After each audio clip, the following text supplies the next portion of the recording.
Sepasang mata Sabainan Rancak memandang tak berkedip pada orang bercadar yang tegak di hadapannya. Dia seolah berusaha menembus cadar untuk melihat wajah orang berpakaian serba kuning itu, untuk mengetahui siapa orang ini adanya. Siang telah bergerak menuju petang. Terima kasih kau telah sudi datang memenuhi undangan. Si cadar kuning berkata. Sabainan Rancak memasang telinganya baik-baik. Sebelumnya, dia telah beberapa kali bertemu dengan orang ini dan telah beberapa kali mendengar suaranya. Dalam hati, Sabainan Rancak berkata, aku masih belum bisa memastikan apakah orang ini lelaki atau perempuan. Kalau bicara, kata-katanya seperti berpantun. Setiap bicaranya agaknya dia mengerahkan tenaga dalam untuk menutupi suara aslinya. Namun peraturanku, dia seorang perempuan. Waktuku tidak banyak. Ada beberapa urusan penting menungguku. Jadi kuharap kau segera menjelaskan maksud tujuan pertemuan ini, kata Sabainan Rancak setelah tadi berusaha menyimak suara orang.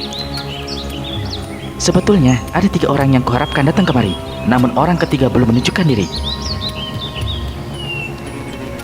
Kalau pertemuan ini memang penting, aku bersedia menunggu sampai matahari tenggelam. Orang bercadar dan berpakaian serba kuning gelenggang kepala. Yang ditunggu tak bakal datang, entah apa sebab penghalang. Kalau begitu, percuma aku datang kemari, ujar Sabainan Rancak dengan nada keras menunjukkan sikapnya yang mulai tidak sabaran dan cepat naik darah. Setiap kedatangan ada manfaatnya, jawab si cadar kuning. Undangan ketiga tidak datang, entah apa sebab penghalang. Terakhir kusirap dia berada di sekitar telaga Gajah Mungkur, lalu nyenyap seolah masuk ke dalam kubur. Hanya kita bertiga bisa berkumpul, itu sudah cukup untuk memanjatkan syukur. Kalau memang kita bisa mulai bicara, kuharap kau suruh orang yang sembunyi di balik pohon besar itu keluar dan datang ke tempat ini, kata Sabainan Rancak. Sejak pertama datang, nenek sakti ini memang sudah mengetahui kalau ada orang mendekam di balik pohon besar. Saudara di balik pohon, harap kau suka datang kemari agar pertemuan dan pembicaraan dimulai lebih dini, kata si cadar kuning pula. Dari balik pohon terdengar suara orang mendehem beberapa kali. Sebetulnya aku malu untuk menemui kalian, tapi kupikir jauh lebih memalukan kalau terus-terusan sembunyi di balik pohon ini. Suaranya masih bergema, namun orang yang tadi berada di balik pohon tahu-tahu sudah berada di tempat itu. Duduk mencangkung seenaknya di gundukan tanah tinggi berumput. Kedua tangannya ditutupkan ke wajahnya. Iblis pemalu, kata Sabainan Rancak setengah berseru, karena dia tidak menyangka orang di balik pohon itu ternyata adalah si pendatang baru dalam rimba persilatan yang memperkenalkan diri dengan nama atau julukan Iblis Pemalu. Sebelumnya, dia telah pernah bertemu dengan pemuda itu. Terakhir sekali dia malah mengadakan perjalanan bersama menyeberangi lautan dari Pulau Andalas menuju ke Tanah Jawa, yakni setelah dia mendapatkan mantel sakti dan mutiara setan milik Datuk Tinggi Raja di Langit yang kemudian merubah gelar menjadi Jakal Iblis Makam Setan. Lalu, di sebuah teluk mereka berpisah. Namun, karena ada satu perasaan aneh timbul dalam hatinya, Sabainan Rancak secara diam-diam kembali ke teluk. Dia mengintai dan sempat mendengar desah ucapan Iblis Pemalu yang duduk termenung di tepi pantai menghadap ke laut. Desah yang keluar dari lubuk hati Iblis Pemalu membuat Sabainan Rancak berdebar, karena ucapan memelas yang sempat didengar Sabai itu seolah menyatakan adanya hubungan tertentu antara Iblis Pemalu dengan dirinya. Baca episode Utusan dari Akhirat ada di channel ini. Iblis Pemalu sendiri tampak tenang-tenang saja mencangkung di atas gundukan tanah berumput. Sabainan Rancak berpaling pada orang bercara di hadapannya. Karena kau mengundang pemuda ini datang kemari, apakah satu ini pertanda bahwa dia juga punya sangkut paut dengan urusan kita? Si cadar kuning mengangguk. Sabainan Rancak kembali menatap Iblis Pemalu lekat-lekat. Walau tampak tenang-tenang saja, namun sampai saat itu Iblis Pemalu terus saja menutupi wajahnya dengan 2 telapak tangan. Orang muda, apakah kau mau menurunkan kedua tanganmu hingga aku bisa melihat wajahmu? Iblis Pemalu berpaling pada Sabainan Rancak. Di antara sela-sela jarinya, sepasang matanya menatap tajam pada si nenek. Lalu dia menjawab, wajahku buruk memalukan, tampangku buruk memalukan. Nah, buat apa aku memperlihatkan muka? Walau jengkel mendengar kata-kata Iblis Pemalu, namun Sabainan Rancak masih bisa menahan diri. Dia alihkan pandangannya pada si cadar kuning. Saat itu, debaran aneh seperti yang dirasakannya waktu mendengar desah Iblis Pemalu tempo hari kembali muncul di dadanya. Maka nenek ini bertanya lagi, tadi kau mengatakan bahwa sebenarnya ada seorang lagi yang diundang datang ke tempat ini, tapi tidak datang. Kau bersedia memberitahu siapa adanya orang itu? Tamu yang diundang, tapi tidak datang. Dia berasal dari tanah seberang. Kukenal dengan nama Putih Andini, berwajah secantik putri, berjuluk Dewi Payung 7, memiliki suara semerdu bulu perindu. Apakah nama dan dirinya berarti sesuatu bagimu? Sabainan Rancak tersuruk 2 langkah. Dia tak dapat menyembunyikan rasa terkejutnya. Wajahnya jelas berubah. Semua itu terlihat oleh si cadar kuning. Maka segera dia berkata, kaki tersurut 2 langkah, wajah berubah serta-merta. Apakah ini satu pertanda bahwa kau mengenal dirinya, atau ada sesuatu yang mendekam di dalam dada? Tenggorokan Sabainan Rancak tampak turun naik beberapa lama. Aku tidak akan menjawab sebelum kau lebih dahulu mengatakan siapa dirimu dan apa maksud pertemuan ini sebenarnya. saling bertanya, tapi tak saling menjawab. Tentu ada pasal penyebab. Kau tak suka menjawab, aku tak mau berdebat. Siapa diriku pasti akan terjawab. Siapa diri kita pasti akan tersingkap. Mengapa hidup berteka-teki? Kalau kau sukarela menjawab, aku akan menuruti. Sepasang mata Sabainan Rancak tampak membesar dan rahanya yang tertutup kulit menggembung. Ini satu pertanda bahwa dia mulai jengkel. Orang bercadar, apa kau tak bisa bicara wajar? Tidak terus-terusan berpantung atau bersair yang terdengar asing di telingaku. Wajah di balik sadar tersenyum. Manusia dilahirkan menurut kodratnya yang telah ditentukan dan menjadi bagian dari dirinya. Lingkungan dan perjalanan hidupnya mempengaruhi dan membentuk pribadinya. Menunjukkan keaslian diri pribadi adalah lebih baik daripada berpura-pura. Kalau kau berkata begitu, mengapa kau justru menunjukkan sifat berpura-pura? Tidak mau mengatakan siapa dirimu sebenarnya? Bertanya Sabainan Rancak dengan suara kusar. Aku tidak berpura-pura. Diri ini tak bisa mengada-ngada. Pada saatnya semua akan terbuka. Tapi apakah pintu bisa terbuka kalau tidak ada kunci pelaksana? Dari Sabainan Rancak, justru dirimu yang menjadi kunci pembuka. Apa kau sudi menerima? Aku manusia hidup, bukan benda mati, bukan sebuah kunci. Suara Sabainan Rancak mengeras. Kau cari saja kunci yang lain. Aku merasa menyesal datang memenuhi undangan. Urusanku banyak yang lebih penting. Habis berkata begitu, Sabainan Rancak hendak memutar tubuh, namun gerakannya tertahan ketika mendengar suara iblis pemalu. Kalau ada yang mau mendengar baik atau buruk, ingin bicara agar aku tidak malu. Kalau ada yang tidak mau mendengar, biar aku lebih dahulu angkat kaki dari sini supaya tidak malu. Apa yang hendak kau ucapkan? Tanya Sabainan Rancak. Aku harap kalian tidak malu mendengarkan, jawab iblis pemalu. Dua tangannya tetap tak beranjak dari menutupi wajahnya. Setinggi langit tidak ada yang lebih tinggi dari akal manusia. Aku tidak malu bilang begitu. Sedalam lautan tidak ada sedalam rahasia kehidupan. Aku juga tidak malu berkata begitu. Tapi aku merasa malu sekali mengatakan yang ini. Kenapa banyak manusia bertinggi hati, berendah budi, kalau sampai rahasia tidak tersingkap hanya karena bertahan pada keangkuhan pribadi. Jangan salahkan jika umat saudara sedaging saling berbunuh sebelum kiamat. Iblis pemalu, ucapanmu aneh tapi tajam. Apa maksudmu? Haris Sabainan Rancak. Apa memalukan bagimu kalau menceritakan apa hubungan atau sangkut paut dirimu dengan gadis bernama Putih Andini itu? Kalau aku jadi dirimu, aku tidak akan merasa memalu menerangkannya. Rahang Sabainan Rancak kembali menggembung. Aku diminta datang ke tempat ini. Tujuan pertemuan ini masih jauh dari jelas. Dia sebagai tuan rumah malah mengajak aku berbicara tak karuan, menutupi siapa dirinya sendiri, tapi berusaha tidak melanjangi diriku dengan pertanyaan-tanyaan yang bukan-bukan. Tamu yang diundang memang tidak harus dibuat malu, tapi tuan rumah yang berniat baik juga kurang pantas dipermalukan. Apa susahnya menjawab pertanyaannya? Apa itu suatu hal yang memalukan? Aku jauh lebih tua darinya. Kurasa aku cukup pantas untuk mengetahui siapa dirinya lebih duluan. Apa tujuan sebenarnya pertemuan ini? Jawab Sabainan Rancak. Iblis pemalu tertawa pendek. Hehe, nenek, katanya. Bagaimana kau tahu lebih tua dari orang yang bercadar dan berpakaian kuning ini? Apa kau pernah melihat wajahnya? Apa kau tidak merasa malu mengatakan sesuatu yang kau sebenarnya tidak yakin? Mulut Sabainan Rancak tampak memencong dan tenggorokannya turun naik. Matanya memandang ke wajah yang tertutup cadar. Dia coba memperhatikan kedua tangan orang itu, tapi terlindung di balik lengan baju yang panjang menjulai. Dia memandang ke bawah. Dua kaki orang ini juga tertutup oleh kaki celana yang gembrang menjelang tanah. Dia tidak bisa menemukan bukti-bukti bahwa orang yang berpakaian serba kuning itu lebih tua atau lebih muda dari dirinya. Baik, tiba-tiba Sabainan Rancak membuka mulut. Aku tidak akan memaksakan menerangkan siapa dirinya. Antara kita berdua adalah sama-sama tamu. Sekarang, aku ingin mendengar dari mulutmu sendiri. Siapa dirimu adanya? Saking kagetnya mendengar pertanyaan si nenek, iblis pemalu sampai tertegak dari jongkoknya di atas gundukan tanah berumput. Untuk beberapa lamanya, iblis pemalu dan Sabainan Rancak sama-sama tegak saling melontar pandang. Ini sungguh-sungguh aneh, sungguh memalukan. Kalian berdua saling berdebat. Mengapa aku yang kena getah? Jadi korban pertanyaan memalukan. Iblis pemalu akhirnya membuka suara.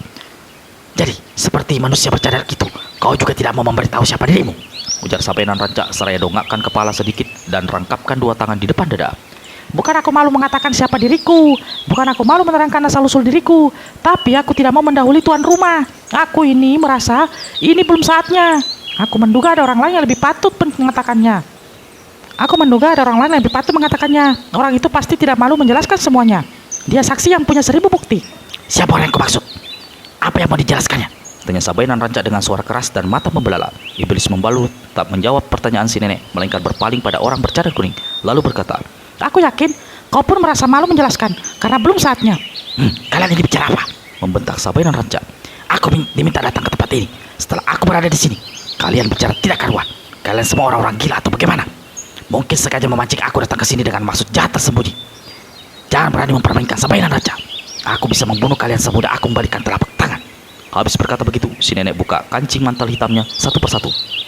Aku tahu. Aku malu, sangat malu. Kau dikenal dengan nenek sakti dari puncak Singgalang.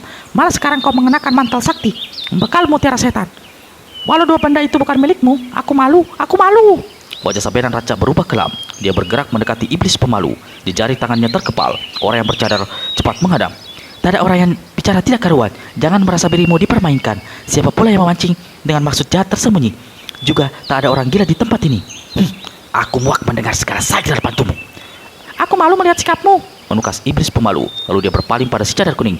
Jika nenek ini tidak sabaran dan tidak mau mengerti, katakan saja padanya semua yang kau ketahui tentang dirimu, diriku, dirinya, dan diri gadis bernama Putih Anini itu. Tapi, agar aku tidak malu, sebelum kau mengatakan, biar aku angkat kaki dulu dari tempat ini. Iblis pemalu, tunggu, berseru si cadar kuning. Apapun yang aku katakan, kau harus tetap di sini. Lalu dia berpaling pada Sabainan Raja. Orang bijaksana, pandai menahan diri. Orang cerdik tahu membaca pikiran. Kalau kau memaksakan diri, maka kau hanya akan menerima sebagian. Sisanya terpaksa kau telusuri sendiri. Nenek Sabainan Raja, dalam hidupmu, apakah kau pernah punya suami? Terkejutlah Sabainan Raja mendengar pertanyaan tidak disangka-sangka itu. Pertanyaan gila apa ini? Pertanyaan gila apa pula ini? Urusan pribadiku, mengapa kau selidiki? Alam terkembang, tapi dunia seolah gelap. Puluhan tahun rahasia mencekam. Apakah manusia memilih tetap hendak bertahan menyimpan segala tanya hati dan ratap perasaan? Pertemuan ini tidak mengarah diri pribadi. Urusan yang ada menyangkut ikatan diri. Kalau rahasia hendak diungkap, mengapa tak mau diajak mufakat? Seperti kataku tadi, kunci semua persoalan ini ada di tanganmu. Kalau tak ada sepotong keterangan pun yang ku dapat darimu, mana mungkin persoalan bisa diramu. Sabainan Raja terdengar menggerendeng panjang pendek. Dia melirik pada iblis pemalu dan kembali ingat peristiwa di Tanjung tempo hari. Kalau tak mau dikatakan curiga, saat itu sebenarnya si nenek telah merawat kesan bahwa antara dia dengan iblis pemalu ada satu hubungan yang sangat dekat. Tapi keadaan membuatnya terasa begitu jauh. Sabainan Raja terdiam beberapa lamanya. Mulutnya tampak berkomat kami. Baik, aku akan menjawab. Aku memang pernah punya suami, tapi manusia itu justru sedang aku cari untuk dibunuh. Soal bunuh-membunuh adalah soal kedua. Soal pertama, ingin kutanyakan, apakah suamimu itu punya nama? Bertanya si cadar kuning. Namanya Sukatadika, jawab Sabainan Raja. Si cadar kuning berpaling pada iblis pemalu. Saat itu, si pemuda juga memandang ke arahnya. Aku malu bicara, tapi aku harus ikut bertanya. Apakah suamimu itu punya gelar? Bertanya iblis pemalu. Jangan sebut bangsat itu suamiku. Kami tidak punya hubungan apa-apa lagi. Aku benar-benar ingin membunuhnya, berteriak Sabainan Raja. Aku mengerti kalau kau tenggelam dalam perasaan, namun pertanyaan menunggu jawaban, kata orang bercadar pula. Bangsa tua itu dikenal dengan julukan tua gila, menerangkan Sabainan Raja. Dari hubungan kalian dengan suami istri, apakah kalian punya anak? Orang bercadar, pertanyaanmu sudah kelewatan. Aku tak mau menjawab. Nek, aku malu melihat sikapmu. Bagimu apakah memalukan menjawab pertanyaan orang? Berdebat sampai malam dan sampai pagi lagi tidak ada gunanya.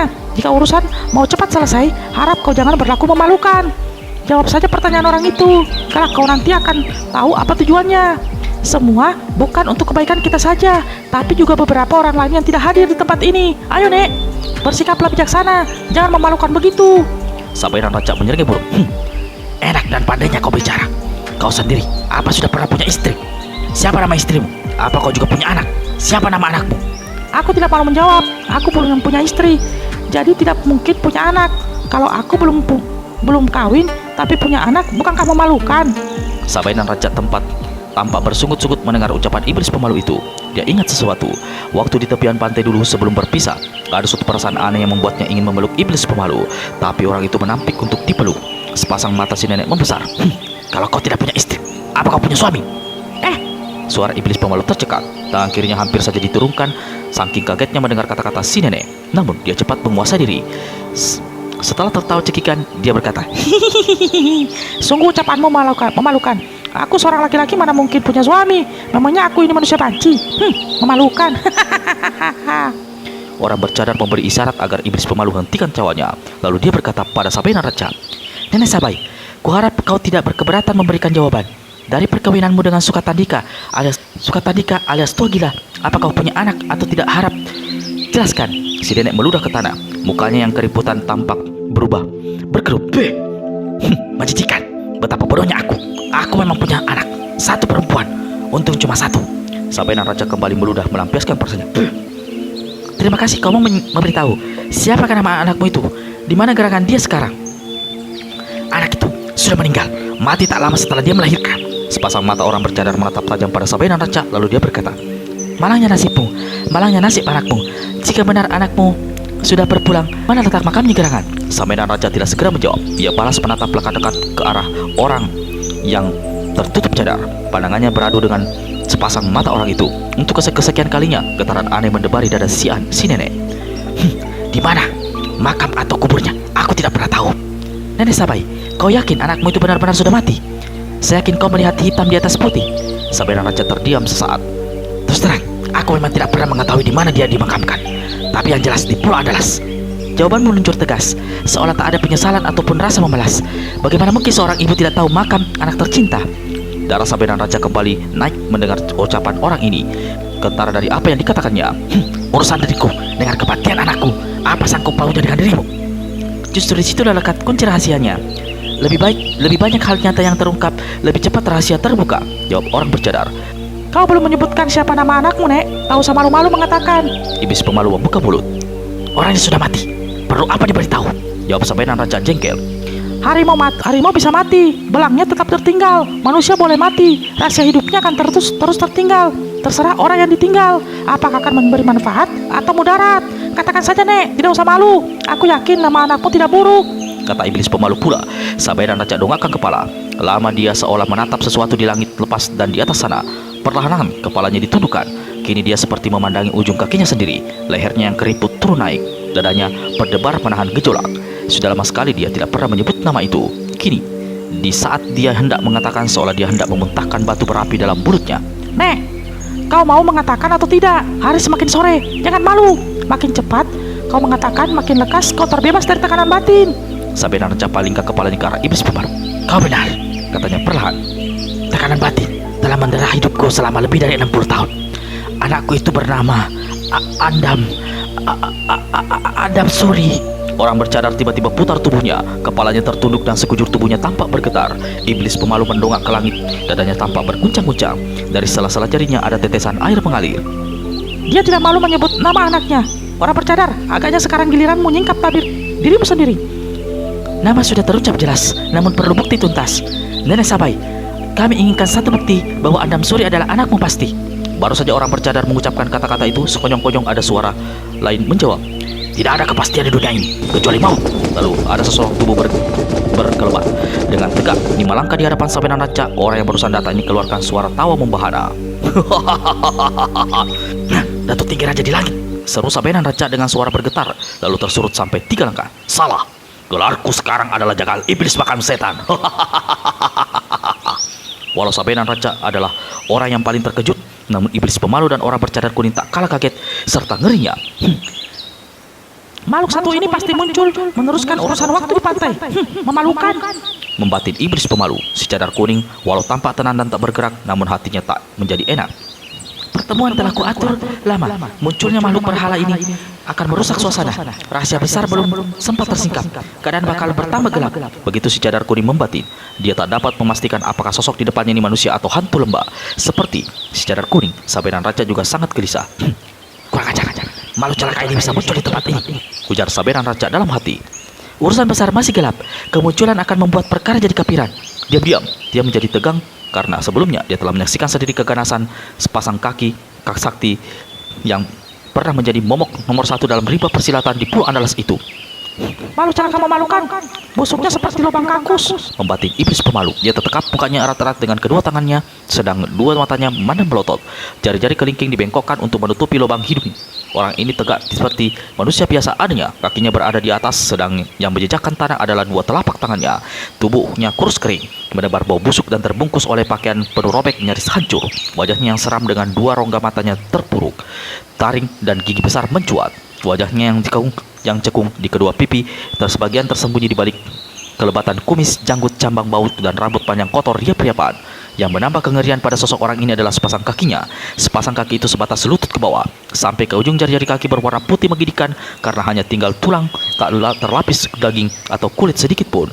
2 tulang kaki ini berbentuk sangat pipi, sehingga tidak beda dengan sepasang pedang bermata luar biasa tajam. Siapa adanya orang ini? Harap baca episode sebelumnya berjudul Jagal Iblis Makam Setan. Ada di channel ini. Sabai, dunia ini terlalu sempit untuk kita berdua.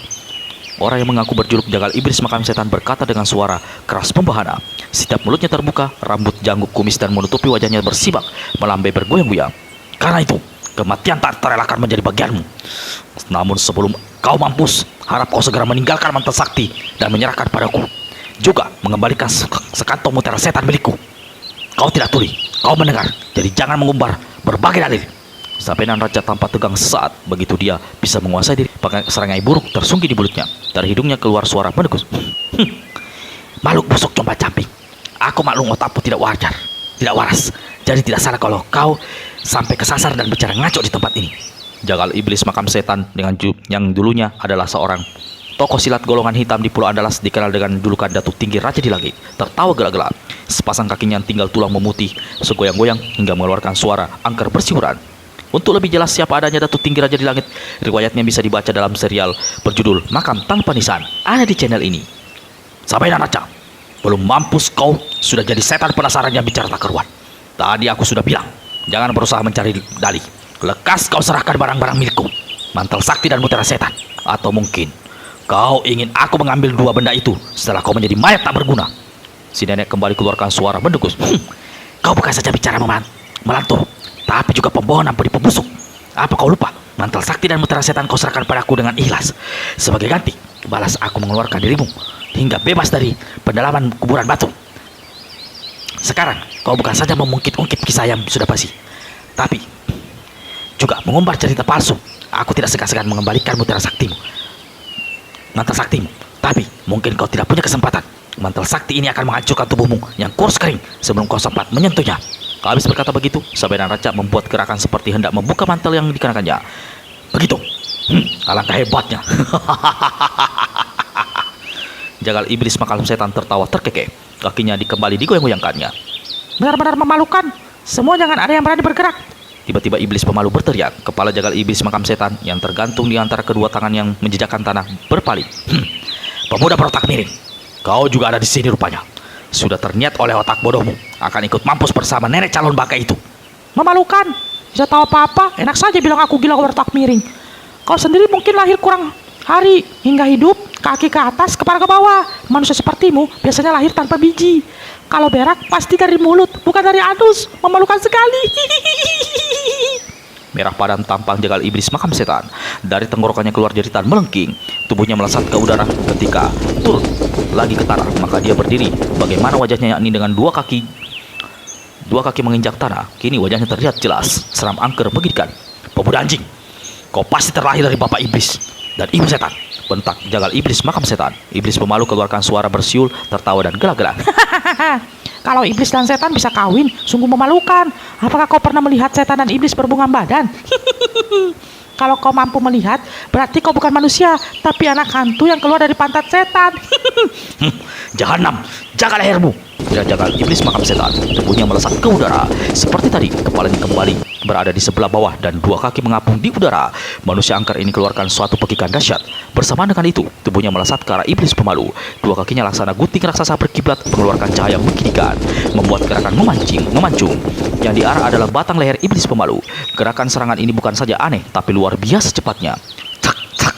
Sambaran sepasang kaki mengeluarkan suara seperti gunting raksasa. Sabenan Raja terkesigap melihat aneh dan ganasnya serangan Jagal Iblis Makam Setan. Orang bercadar kuning tersentak kaget. Belum pernah dia melihat orang yang mempergunakan sepasang tulang kakinya sebagai dua senjata mengerikan begitu rupa. Kalau makhluk jahanam ini tidak dicegah, urusan besar bisa sia-sia, membatin si cadar kuning. Maka dia segera kebutkan lengan baju kuningnya. Sinar kuning menderu ke arah Jagal Iblis Makam Setan, menyambar di arah samping. Sabenan Raja tidak tinggal diam. Tenaga dalam sudah disiapkan sejak tadi di tangan kanan. Begitu melihat orang bergerak, maka dia segera menghantam, melepaskan pukulan sakti kipas neraka. Selarik sinar merah menyambar ganas dan panas. Setengah jalan sinar ini menggambar seperti kipas hingga ruang serangannya menjadi lebih luas. Selama ini jarang orang bisa selamat dari pukulan sakti ini. Iblis pemalu, orang yang mendapat serangan langsung dari Jagal Iblis Makam Setan tentu saja tidak tinggal diam. Begitu melihat sepasang kaki yang aneh menggidikan keganasan cara menyerang yang mengeluarkan deru angin keras, pemuda ini segera maklum. Leher atau bagian tubuhnya yang lain akan tergunting dan nyawanya pasti amblas. Suara cak cak cak terdengar tak berkeputusan. Dalam waktu singkat, sepasang kaki itu telah membuat hampir 60 gerakan. Apa yang terjadi? Sungguh luar biasa. Batang kayu besar berubah jadi potongan-potongan kecil, puluhan banyaknya, bertaburan di udara, lalu terdengar suara orang meniup. Puluhan kepingan batang kayu melanda ke arah iblis pemalu. Bagaimanapun hebat dan cepatnya gerakan pemuda aneh ini, tidak mungkin dia sanggup mengelakkan demikian banyak kepingan kayu yang siap menancapi tubuhnya, mulai dari kepala sampai ke kaki. Iblis pemalu tekap wajahnya kuat-kuat dengan dua telapak tangan. Sepasang matanya melirik ke kiri lalu ke kanan. Dalam keadaan kritis begitu rupa, dia seperti tidak acuh menghadapi bahaya maut. Tapi pemuda ini sebenarnya sudah memperhitungkan. Jagal iblis, seranganmu boleh juga, tapi sia-sia, memalukan. Ada dua sahabat menolong diriku. Lihat saja. Habis berseru begitu, iblis pemalu berjungkir balik di udara, lalu tubuhnya menukik ke bawah. Saat itulah sinar kuning, serangan si cadar kuning dan cahaya merah pukulan sakti kipas neraka yang dihantamkan Sabainan Raja sampai. Sinar kuning dan cahaya merah beradu dahsyat di udara. Kilatan cahaya api mencuat setinggi 5 tombak, menebar mendatar seputar 3 tombak. Setelah lebih dahulu mengeluarkan suara berdentuman laksana gunung meletus. Lembah Merpati seolah lenyap ditelan kobaran api dan kepulan asap. Jagal iblis makam setan melolong keras, tubuhnya terhempas ke sebatang pohon, lalu terpentar sejauh 3 tombak dan jatuh menyangsang di serumputan semak belukar. Sabainan Raja terpental ke udara. Ketika jatuh ke bawah, dia bergerak cepat, berusaha mengimbangi diri agar tidak terhempas. Namun gelegar bentrokan dua kekuatan sakti membuat dia seolah kehilangan bobot dan akhirnya terbanting ke tanah tak berapa jauh menyangsangnya jagal iblis. Dia cepat bangkit berdiri. Memalukan, betul-betul memalukan. Teriak pemuda itu berulang kali. Baya berdiri, satu tangan masih menutupi wajah, satu tangan lagi menepuk pantat celana dan punggung baju hitamnya yang kotor oleh tanah dan debu. Saat itulah baru disadarinya kalau dua keping pecahan pohon menancap di tubuhnya, satu di lengan kiri, satu lainnya di bahu kiri. Iblis pemalu cepat gerakkan tangan kanan untuk mencabut kepingan-kepingan kayu itu. Ada bercak darah pada pundak kirinya, pertanda dia cedera. Ketika dentuman menggelegar dan lembah Merpati dilanda goncangan hebat, Sabainan Raja merasakan sekujur tubuhnya laksana mau amblas ke dalam tanah. Nenek ini cepat kerahkan tenaga dalam, namun tak urung lututnya berlipat. Kedua kakinya laksana dibetot ke bawah, tubuhnya jatuh terduduk. Perempuan tua ini berusaha segera bangkit, tapi dia kembali jatuh terduduk. Mukanya tampak merah mengelam, bukan saja karena marah, tapi lebih dari itu, olah rasa malu yang amat sangat. Tadi dia menyaksikan sendiri, walau cedera, namun begitu jatuh, iblis pemalu mampu bergerak dengan cepat, bangkit kembali. Berarti pemuda ini memiliki tingkat kekuatan yang tidak berada di bawahnya. Lalu saat itu juga dia menyaksikan bagaimana orang bercadar kuning sanggup bertahan hingga tidak jatuh atau rubuh ke tanah, walau sekujur tubuhnya tampak bergetar dan dia memegangi cadarnya agar tidak terlepas. Orang yang berpakaian dan bercadar kuning itu, ujar Sabainan Raja dalam hati. dia benar-benar luar biasa. Sanggup bertahan hingga tak roboh. Aku segera harus mencari tahu siapa dia sebenarnya. Tapi iblis penghalang satu ini harus kusingkirkan dulu. Si nenek berpaling ke arah semak belukar di atas, mana jagal iblis makam setan terpuruk. Terkejutlah Sabainan Raja. Saat itu si kakek iblis berpakaian hancur kumal itu telah berdiri di atas semak belukar. Walau tubuhnya kurus kering, namun sulit diterima akal. Ada orang bisa berdiri seperti yang dilakukannya. Bangsat ini memiliki ilmu meringankan tubuh luar biasa. Tidak heran kalau dia mampu pergunakan sepasang kaki untuk menyerang. Benar-benar berbahaya. Agaknya aku terpaksa mengatur siasat agar urusan besar bisa diselesaikan. Kalau rahasia tidak tersingkap, rasanya aku akan penasaran sampai kalian kubur. Di atas semak belukar, jagal iblis makam setan umbar tawa mengekeh. Batang pohon sanggup ku tebas, potongan batang mampu ku cacat jadi puluhan keping. Apakah tubuh-tubuh kalian lebih atos dan kuat dari bahan-bahan pohon? Saat itu Sabainan Raja membuat gerakan membuka mantel sakti yang dikenakannya. Melihat hal ini, si jagal iblis semakin keras tawanya. Sambil menuding dengan tangan kiri ke arah si nenek, dia berkata, bagus Sabai, ternyata kau tidak setolol yang aku duga. Kembalikan mantel saktiku secara baik-baik, juga sekantong mutiara setan. Begitu dua benda sakti itu berada di tanganku, aku anggap habis semua perkara. Aku membuka mantel bukan untuk menyerahkan padamu, tapi dengan mantel ini aku akan membunuhmu, jawab Sabainan Raja dengan seringai mengejek. Jagal iblis makam setan kembali tertawa. Kalau begitu, kau benar-benar dungu. Kau tahu tingginya puncak Singgala, dalamnya danau Singkarak, dan kau hendak menantang semua itu. Hari ini aku untung besar, membunuhmu dan juga mendapatkan kembali dua senjata sakti milikku. Jagal iblis makam setan melolong keras, tubuhnya melesat di udara. Ketika menukik, sepasang kakinya berada di sebelah bawah, menyambar ke arah si nenek. Tlak, tlak, tlak. Dua kaki yang pipi laksana pedang membuat gerakan menggunting.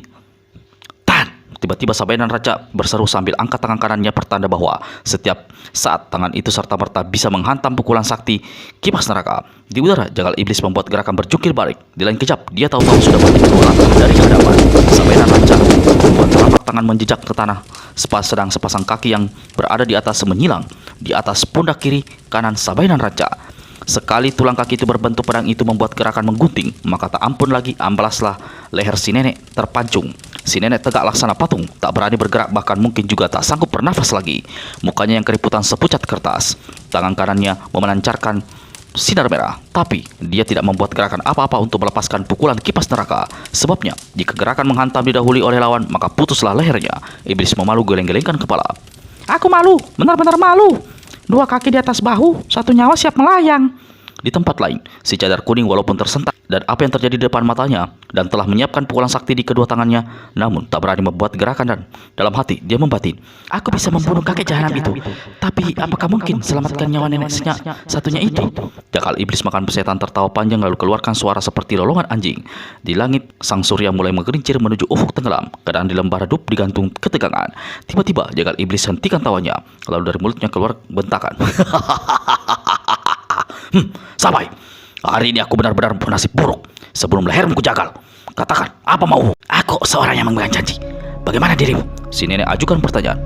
Aku manusia iblis, mana mungkin mengadakan perjanjian dengan manusia jelek sepertimu? Kalau begitu, kau sengaja memilih mampus bersama, ujar Sabainan Raja dengan suara dan wajah dingin.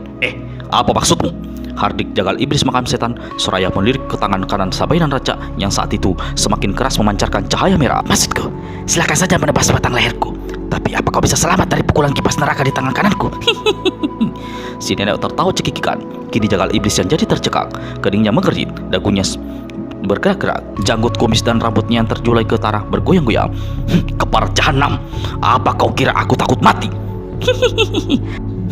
Kalau begitu, teruskan niatmu menggunting leherku, menantang Sabainan Raja. Tangan kanannya ditarik sejengkal ke belakang, pertanda nenek ini siap menghantam. Jagal iblis makam setan keluarkan suara menggedeng. Namun diam-diam saat itu dia menjadi bimbang. Setelah berpikir cepat, maka dia berkata, baik, katakan apa yang ada dalam benakmu. Aku akan mengembalikan mantel sakti dan sekantong mutiara setan padamu, tapi aku punya syarat. Bagaimana? Katakan syaratmu, ujar jaga iblis pula. Setelah kau menerima 2 benda sakti itu, tidak boleh lagi mengganggu diriku, juga 2 orang yang bersamaku saat ini. Syarat mudah, aku terima, jawab jagal iblis lalu tertawa gelak-gelak. Syaratku belum semua aku sebutkan. Jangan tertawa dulu, ujar Sabainan Raja. Kau boleh meneruskan, tapi kalau syaratmu terlalu banyak, jangan harap aku mau menerima. Begitu kau dapatkan mantel sakti dan mutiara setan, kau harus segera angkat kaki dari tanah Jawa ini kembali ke Pulau Andalas. Syarat gila, aku tidak bisa terima. Aku ingin gentayangan dulu dari cari pengalaman di tanah Jawa ini. Siapa berani melarang? Kalau begitu, jangan harap aku serahkan mantel sakti dan mutiara setan, jawab Sabainan Raja. Jagal iblis tertawa bergelak. Dia melirik ke tangan Sabainan Raja. Si nenek merasa 2 kaki yang bersilang di atas pundaknya menekan berat. Saat sebelum dia tahu apa yang bakal dilakukan lawan, tiba-tiba tangan kiri jagal iblis melesat ke atas. Dengan hanya berdiri di atas tangan kanan, jagal iblis cekal pergelangan tangan kanan Sabainan Raja dengan tangan kirinya hingga tak mungkin lagi bagi si nenek untuk melancarkan serangan kipas neraka. Aku siap menjaga lehermu, Sabai. Apa kau sudah ikhlas mati mengenaskan saat ini juga? Wajah tua keriput Sabainan Raja berubah dan tampak tegang. Pundaknya turun ke bawah. Bangsat kau Datuk Tinggi, gelarku jagal iblis makam setan, bentak si kakek berkaki tulang. Persetan siapapun nama dan gelarmu, saat ini aku mengalah. Tapi lain kali jangan harap aku akan memberi ampun padamu. Sebaliknya, kita tidak perlu bertemu lagi, karena begitu aku melihatmu, aku bersumpah akan membunuhmu. Jagal iblis makam setan kembali tertawa bergerak.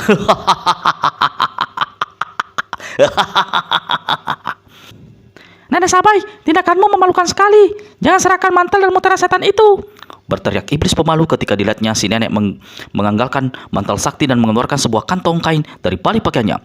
Si cadar kuning ikut tercekat. Astaga, apa yang dilakukannya?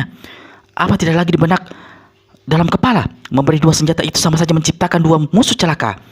Sabai, perbuatanmu salah kaprah. Dunia persilatan akan dilanda bencana. Aku tidak ada pilihan lain, jawab Sabainan Raja dengan suara tercekat. Jagal iblis makam setan menyeringai. Lemparkan mantel dan kantong kain itu ke tanah di samping kiriku.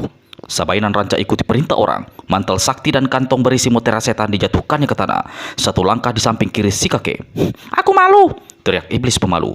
Lalu palingkan muka, menghadap ke jurusan lain sambil terus menutupi wajahnya dengan dua telapak tangan. Percaya pada iblis, percaya pada manusia setan. Benar-benar memalukan. Jagal iblis pencet lengan kanan si nenek, lalu berkata, aku masih merasakan aliran tenaga dalam. Tangan kananmu masih memancarkan sinar merah. Kau setengah hati atau masih berharap dapat memukokku dengan pukulan kipas neraka?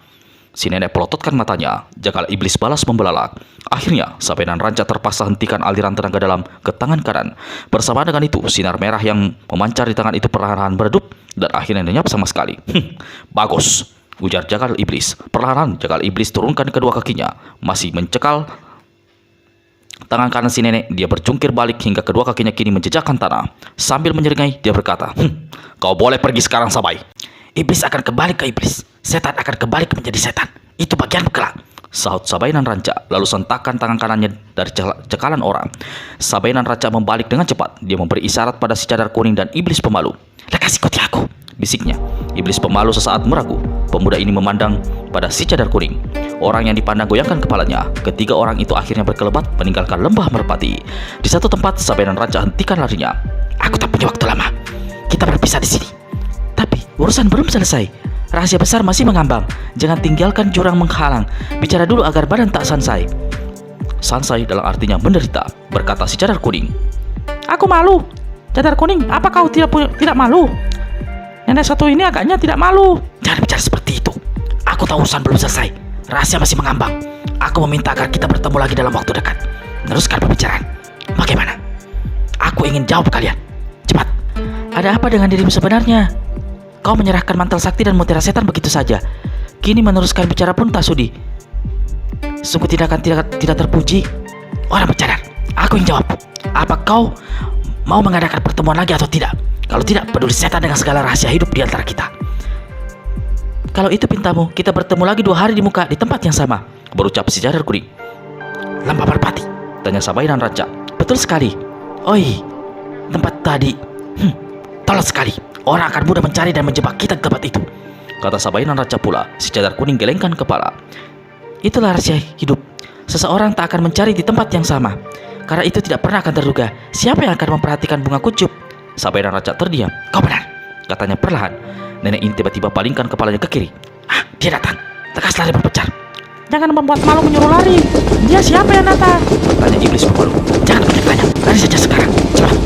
Tidak sabaran, si nenek dorongkan tangan kiri kanan hingga si cadar kuning dan iblis pemalu terjajar beberapa langkah. Ketiga orang itu untuk kedua kalinya berkelebat pergi. Namun sekali ini mereka terpencar di 3 jurusan. Baru saja Sabainan Ranca, iblis pemalu dan si cadar kuning lenyap dari tempat itu, muncullah Datuk Tinggi Raja di Langit alias Jagal Iblis Makam Setan. Sepasang matanya yang cekung seperti mau melesat keluar. Rahanya menggembung dan pelipisnya bergerak-gerak. Jahanam! Berani menipuku! Si kakek memandang berkeliling. Sabai, jangan harap kau bisa kabur jauh. Akan ku cincang tubuhmu dengan kedua kakiku. Apa yang terjadi?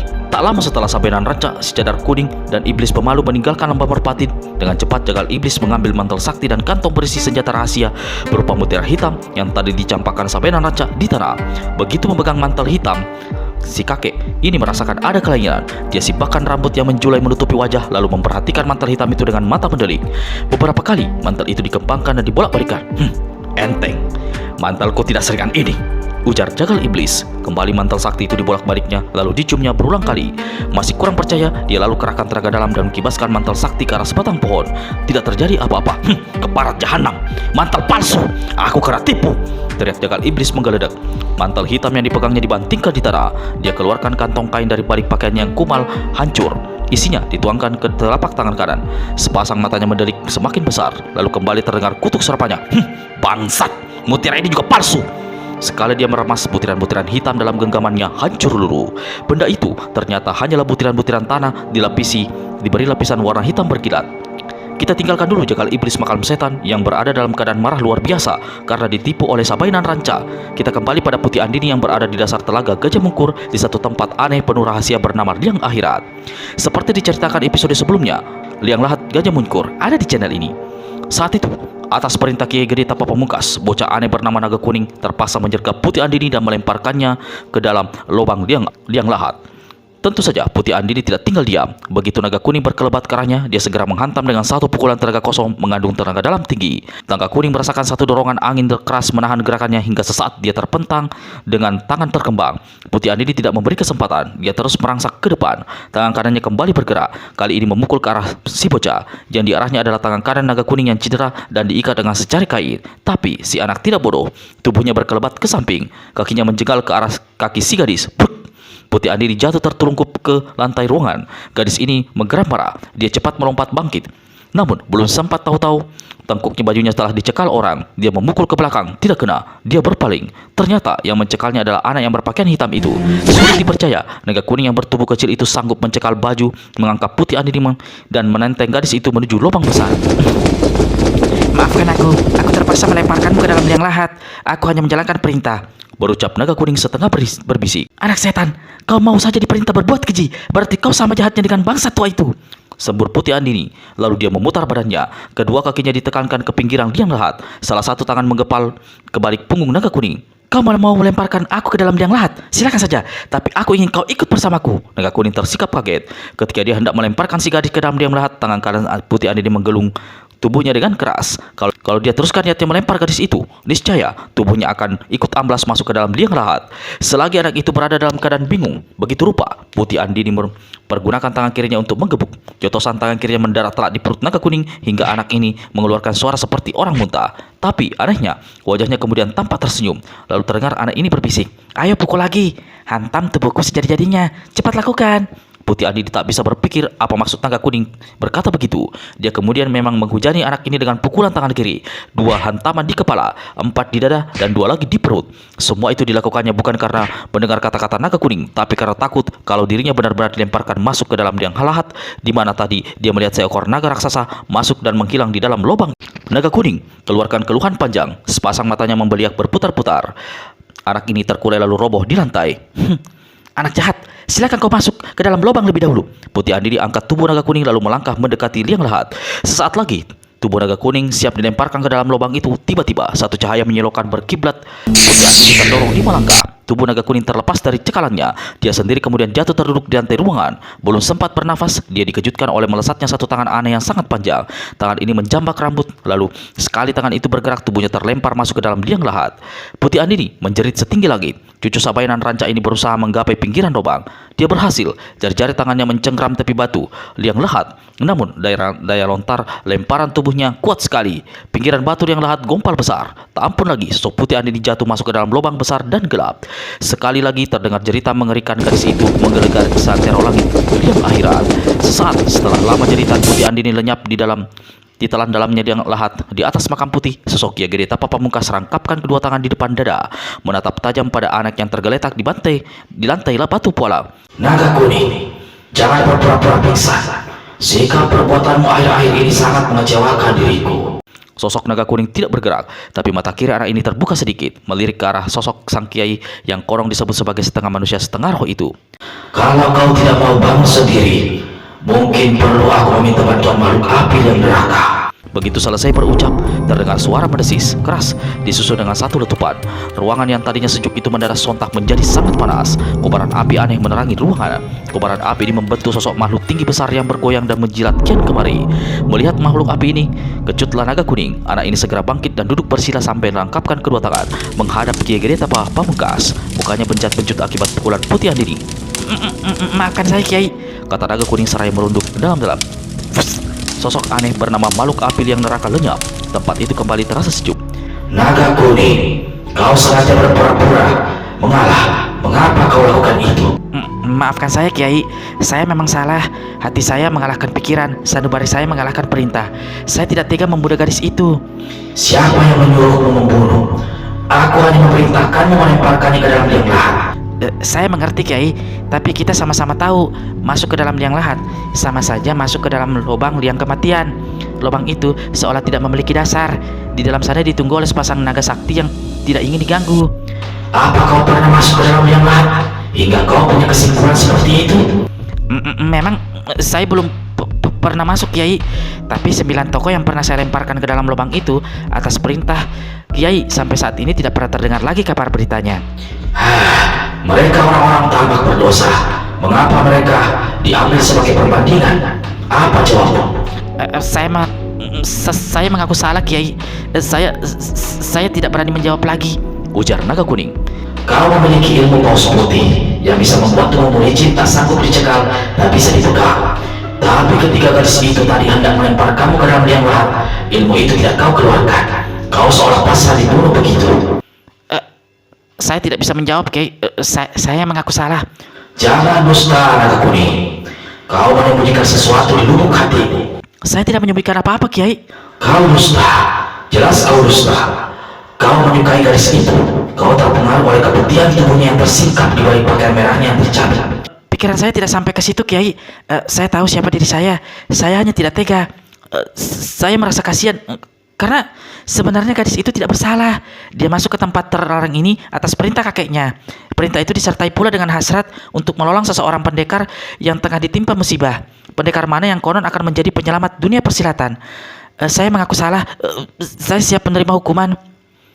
Walau aku tak percaya, tapi baiklah. Kau menyangkal menyukai gadis itu, tapi paling tidak berat dugaanku.